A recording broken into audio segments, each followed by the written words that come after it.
Hey everybody, Marcus here. Well, this is episode 36. Now, we're going to start off on wondering why I am so excited about the sequel of a movie that's going to be out next year. Sequel that of a movie that's been out for a long time since December of 88. Yep, you guessed it. Coming to America. Eddie Murphy. Now, I'm happy this sequel is coming out. You want to know why? Because I was watching this. I'm gonna tell you a little story. First movie that I saw, well, I saw it with my sister when we was downtown. We was downtown in Philadelphia watching the movie. This happened back a long time ago, back in 1988, right? And we went to the both me and her went to the movies, and we saw Coming to America. We saw Coming to America. So I looked at it, and I imagined Eddie Murphy looking at me. I say, Marcus, I'm gonna show you how to find the right person that you're looking for. After the person that you'll end up with, learn from this movie, man. I'm gonna school you. And I was like, okay. I remember I say, okay, Eddie, okay, you got my attention, man. Roll the film. You got my attention. So I was watching the whole thing. Then during the years, I watched it over and over and over again. And then somehow when I got to my 20s, I was watching it all over and over. And this part that I've seen where the scene where he was supposed to get married to this woman, and then she was asking him, "Am I not the woman that you dream of that I might be?" And he said, "Oh, you're fine. You're great. It's just I think it's great that we. It's just that we need to, just try to get to know one another. Know things about each other, what we both like." And things got a little further, and then he was like, "Okay, I'm gonna marry this woman, but I don't want her to obey my command or anything like that. Whatever she wants to do, she can do.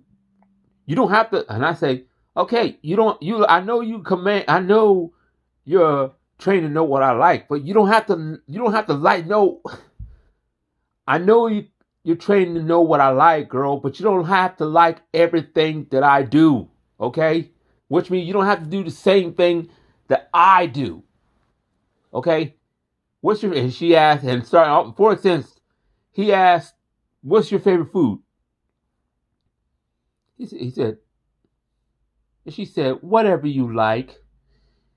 And he said, "This is impossible. Listen, from this moment on, I command you not to obey me." And she still didn't mind obeying him, but little does she know, he's saying, "Okay, wait a minute. Let me get it straight. Are you saying that no matter what I say, no matter what I command you to do, you would do?" And she said, "Yes, Your Highness. Anything that I say, you would do." And you know what? Eddie did a smart thing. When he asked her to bark like a dog,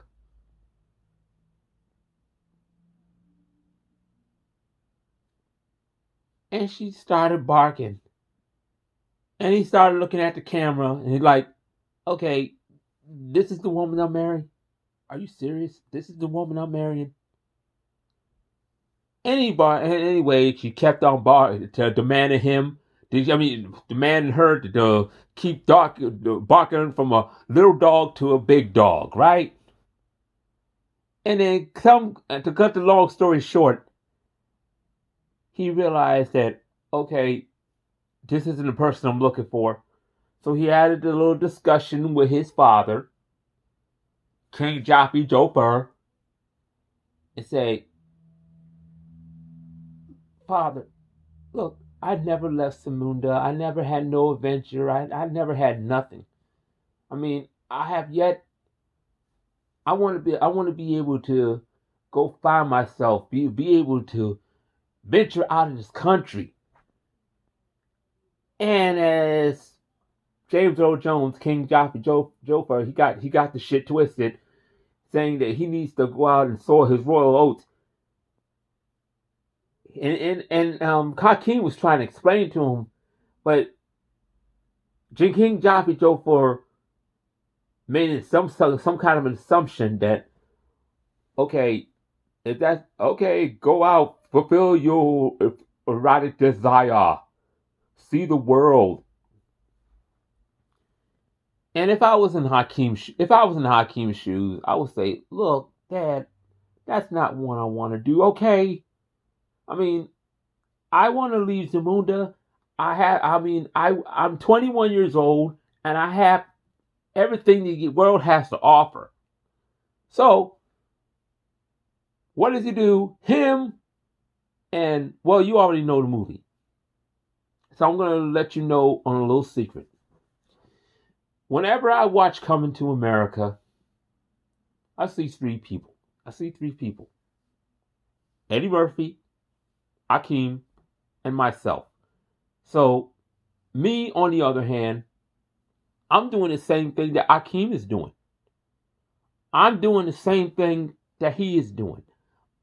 I'm searching the love of my life. I really am.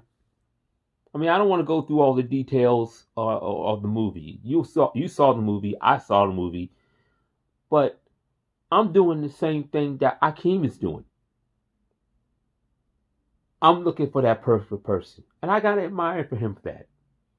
I really gotta admire him for that, because you find somebody that's really going to truly love you for you, and it doesn't because accept you for who you are, not because of what you have. Material things. Look, let me just say one thing to you, okay? You can love somebody whether they're rich or whether they're poor. And this movie proves to me that whether you're rich or not, you're just as human as the next person. That movie taught me a whole meaning of love. See, when Hakeem entered Queens, and he was a while after he's in the Queens, by the way. Besides telling his neighbors, "Fuck you too," right?